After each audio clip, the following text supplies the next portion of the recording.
Hello, everyone. My name is Victor, and I welcome you to your Share Power podcast. Today, we'll be looking at some series of interesting topics, and here with me in the studio to discuss the topic is a passionate game player in the practice of real estate here in Lagos State, Nigeria. He's no other than Mr. Nelson. Thank you very much, Mr. Nelson. It is a privilege to have you in the studio here with us at Shepherding again today. Thank you very much. It's always a pleasure being here. Okay, today, Mr. Nelson, we are going to be talking about a very interesting topic, which is simply put, why are people afraid to commit? When I say commit, I mean committing to investing in real estate here in Lagos, specifically here in Lagos. As a consultant, I would like to get your opinion on that, sir. All right, very quick one. The truth of the matter is this. People are actually still buying real estate. Okay. In Lagos as I speak to you. Now, it's fine to say that the demand, sure you understand, might actually be on a decline. Yes. A bit. Yes. And that could be attributed to several factors. Number one factor could be previous experience of people who have bought into real estate. Okay. So I give you a very graphic example. Look at the Ikota demolition that is ongoing. It's enough to scare certain people from coming into play. So imagine you have invested multi-millions and then your luxurious house, or your luxury house rather, now becomes a crumble within a space of seconds. Do you understand? Okay. So one, that could be a factor. So the primary factor here could be like you spend money to buy property and within microseconds or few years, the property is lost. People have had that experience over and over again. That's true. I don't know if you understand. That's true. The government is not to be blamed. Really. Do you understand? Because certain people don't go through the necessary due diligence they're supposed to go through before committing into properties. That is why I tell people, before you go into buy properties, you need to seek the advice of a consultant. You need to seek an expert. It's not enough for you to see a property on the social media space and then you are committing money into it. No, if you see a property that you like, all right, do your research. Seek the help of a consultant. Ask questions. Do you understand? Before committing into that property. Okay. Do you understand? So one, that could be a factor. Two, another factor at the moment that we can begin to consider could be the level of the economic hardship going on in the country at the moment. Okay. A lot of people are going through a lot, looking at the price of dollar and all these things. So some people will tell you, let investment wait first. All right, let me first get myself, or let me first see the direction in which the country is going before I can put my money there. All right, I have got to see some clients tell me that, Nelson, can you just hold on? Let us see the shape the country is taking. And if you look clearly, you also see that recently the Supreme Court just determined the winner, all right, of the last election that took place in Nigeria, which many people were actually waiting for to see where that will end. And now that the winner has been declared, all right, and the winner has been stamped by the Supreme Court, okay, and so some people now say, okay, this is our president, okay, now we are knowing the direction in which the country is going. Do you understand what I'm trying to say? So I think I can put my money there. So there are several factors that we can put together holistically to see why some people are like taking aback, or people are withdrawing to like put their money into what now? Into investment. So number one, I've talked about the previous experience of the client in terms of them buying properties and losing it to all manner of things. Okay. Number two, I've talked about the fact that the level of economic hardship going on among people right now. Some people are afraid to commit their money. Some of them are just trying to survive first. Do you understand? And then number three is that, of course, the Supreme Court just affirmed, all right, the winner of the election. So people are like still looking at monitoring the trends and looking at the things that are going on. Those things also could be a factor why a lot of people are withdrawing from real estate. And another one, which is the Japa syndrome. Okay. A lot of people are trying to leave the country because I have got to talk to a lot of clients, and then they will tell you for now real estate is not in their mind. In fact, I saw a record online about PiggyVest, where PiggyVest was talking about the fact that they did a research and discovered 3 major reasons why people are saving money. Number one, they said people are saving money to pay rent. Number two, they said people are saving money to japa. Now I can't even remember the third one. Do you understand? Yeah. So everybody I try to call, especially who is a working class professional, most of them are telling you they want to leave the country. They want to leave the country. So every money they are keeping now, many of them are planning to leave the country with it. So there are several factors. But I must tell you, people are still buying properties in this country. Thank you very much, Mr. Nelson, for this input. You've said quite a lot of things about the reasons why most people are afraid to commit, ranging from the previous experiences down to the Japa syndrome. Okay, interestingly, I was able to pick out one thing, and that is the first factor you pointed out, which is the previous experience. And you cited the Ikota demolition as an example. So now my question is this: could it be that everybody who is currently being affected by the Ikota demolition did not consult the council or the consultants before subscribing to that property?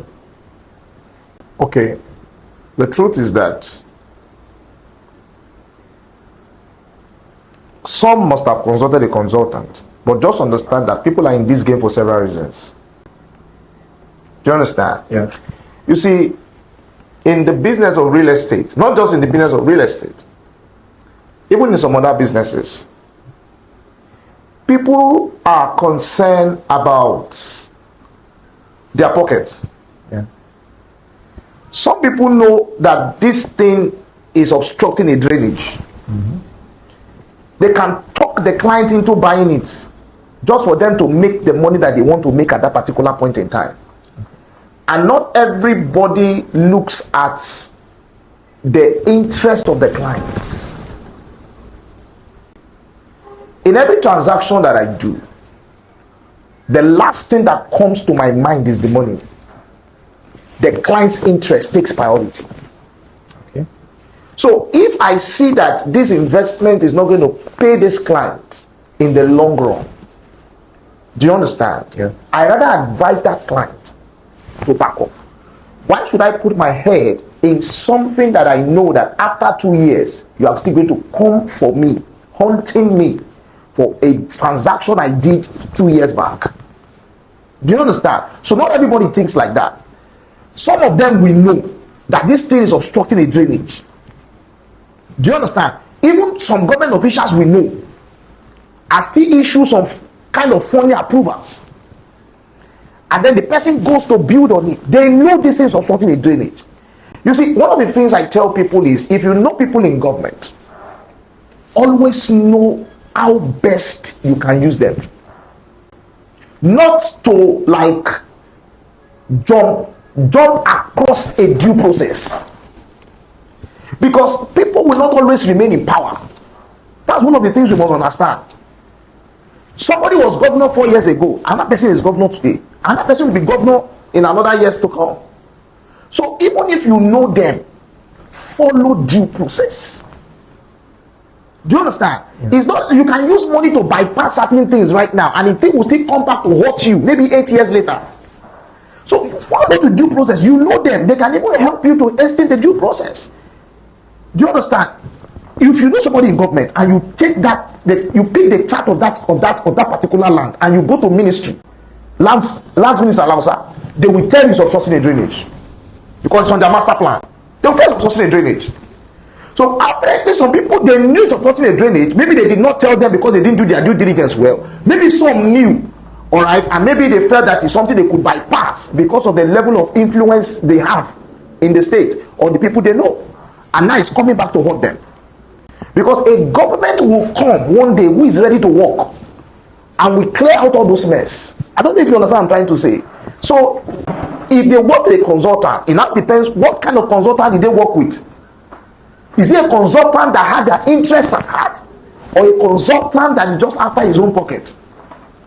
I don't know if you get what I'm trying to say. I get it. So that's just my own submission in this matter. Okay, so if I got you clearly, are you also saying in essence that the developers contributed to this misfortune that is currently that the investors are currently experiencing? The investor, Yeah. has its part to play. Sorry, I beg your pardon. The developer has its part to play. Okay. Do you understand? Before the developer goes to acquire that land, let me see. Lagos has a master plan. All right. Do you understand? There is no plot you pick in Lagos. If you go to Ministry Alausa, they will show you.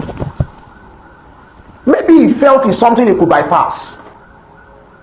I don't know if you understand. Maybe he felt it's something he could bypass, or the developer said did not even go to Alausa to go and inquire. He just saw an empty land and the Omoniless probably sold it to him or whoever owns the place, and then he sent it to the public. If you follow the normal process, the chart will show you that this thing is committed, is obstructing a drainage. Lagos State Master Plan was not created today now.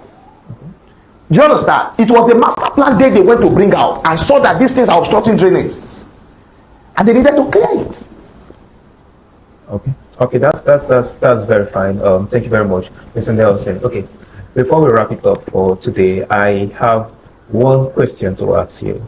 As a consultant, have you ever experienced any sort of disappointment from a developer before? Well, the truth is that I don't work with all developers. That's just me. I don't sell all products. I don't market all products. I have selected developers that I work with. Do you understand? Yeah. Because if you don't share my kind of value, why should I work with you? Do you understand? For me, everything is not about the money. One thing I have always believed is once the client is happy, the money will come. Do you understand?